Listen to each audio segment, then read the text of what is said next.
Fala galera, se você tava no último vídeo e acertou, você sabe muito bem que hoje eu vou falar sobre os zagueiros. Isso aí.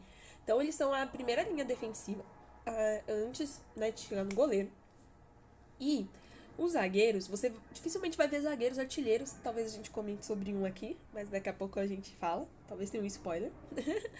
Mas os zagueiros, eles formam essa linha defensiva para impedir que a bola chegue nos goleiros. Diferente dos laterais, que são caras que sobem um pouco mais, ou seja, sobem no sentido de que eles vão um pouco mais pro ataque, e a gente vai conversar sobre isso depois. Os zagueiros, eles atuam mais ali na faixa do centro, com a função realmente de proteger e impedir que o gol seja feito. Normalmente a gente já tem uma pré-ideia dos zagueiros quando eu conversar com vocês. Porque o que define mais ou menos um bom zagueiro? Normalmente a força física e estatura. Zagueiros normalmente são jogadores mais altos. Então você vai ver ali que, com exceção do goleiro, que normalmente é um cara muito alto, os zagueiros costumam ser os jogadores mais altos dos times de linha. Né? Os jogadores de linha, os zagueiros costumam ser os mais altos. Além disso, eles normalmente são truculentos, né? Então são os caras que batem de frente. Não literalmente bater, viu, Felipe Melo? São caras que precisam impedir que essa bola chegue. Normalmente eles usam força física mesmo. Então são jogadores que usam mais o corpo, né? Eles se entram na frente, então eles tomam muita bola, ombro, né? Tomam carrinho e fazem carrinho também. Então são jogadores que partem mesmo para força física porque eles precisam impedir que a bola chegue. A função deles é essa. Além disso, eles têm que ter uma leitura de jogo e uma antecipação muito boa. Então, como eles estão recuados um pouco mais para trás, eles precisam ter uma visão de jogo, uma visão estratégica para realmente olhar como está funcionando ali o jogo, se a bola tá vindo, se não, se alguém ali, ou os laterais ou o meio de campo conseguiram recuar e organizar a jogada. Quando a jogada normalmente começa do goleiro, o zagueiro é o primeiro também que ele normalmente ele manda. Então, os zagueiros precisam ter essa visão de jogo. Por conta disso, muitos zagueiros também têm esse espírito de liderança e comunicação. Então, como ele fica para trás, como eu bem falei, eles precisam olhar o campo inteiro. Então, são caras que conseguem normalmente prever muitas jogadas.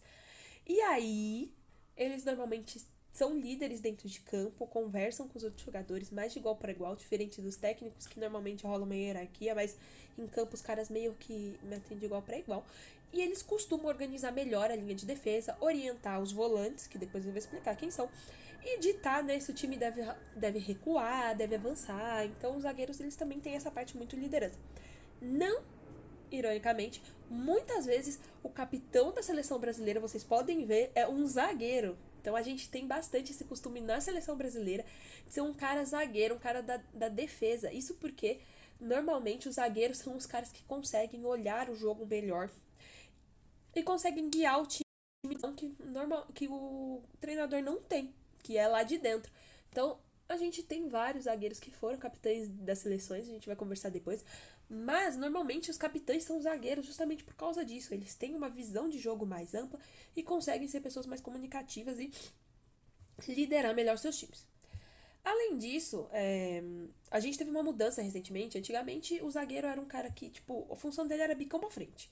Né, o que a gente chama de bicão pra frente. Ou seja, jogar a bola lá longe para evitar que chegue no goleiro.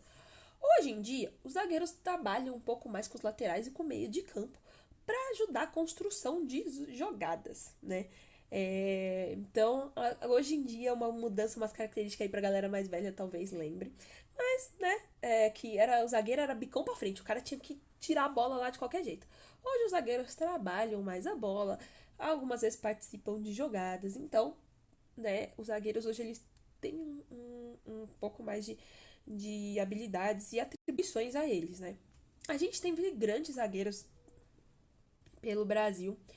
É, Posso comentar alguns, como por exemplo o Bellini e o Mauro Ramos, que foram os capitães respectivos dos primeiros títulos mundiais de 58 e 62, né? O Bellini, inclusive, foi o cara que eternizou a erguer a taça por cima da cabeça, assim, então foi muito importante. É, Além disso, tipo, a gente teve o Mauro Ramos, que foi o zagueiro da Copa de 62 e que ele tinha um desarme maravilhoso, então ele conseguia quebrar a jogada da seleção, né, da seleção que tava vindo, assim, com maestria. A gente teve o Aldair também, que foi o pilar da defesa do tetracampeonato de 1994 também. Esse eu acabei vendo um pouco mais.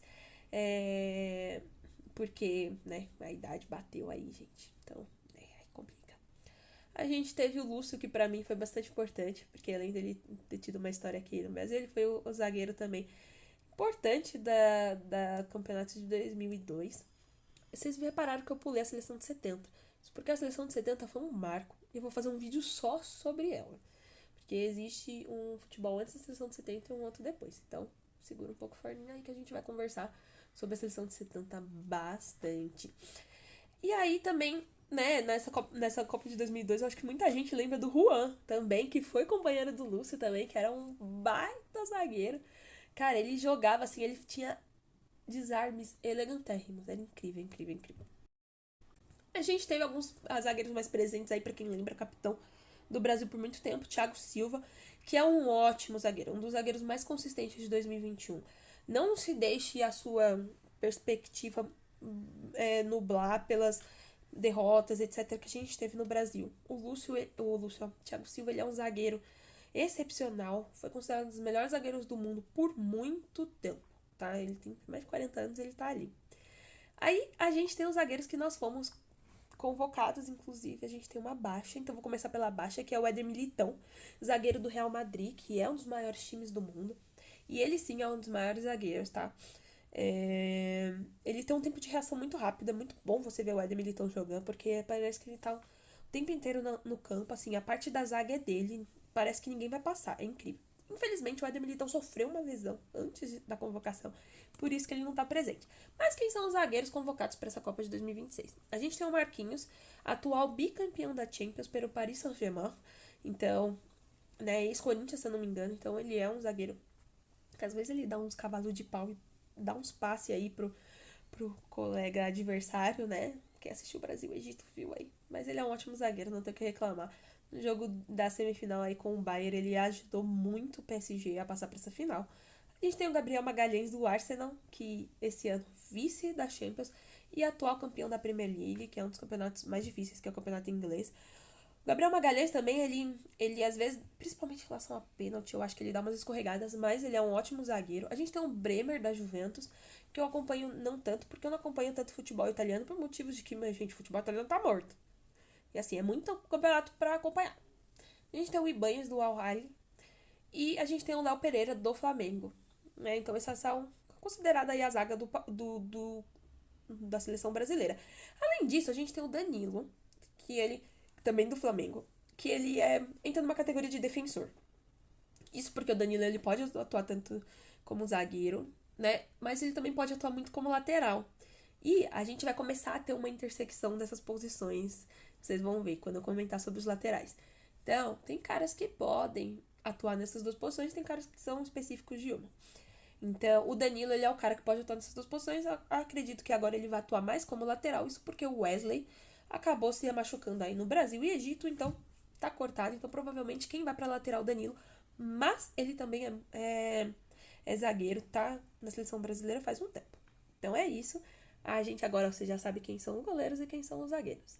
Pela ordem aí, você já sabe quem é o próximo? Deixa aí nos comentários que no próximo a gente já vê. Um beijo e segue pra próxima posição, hein?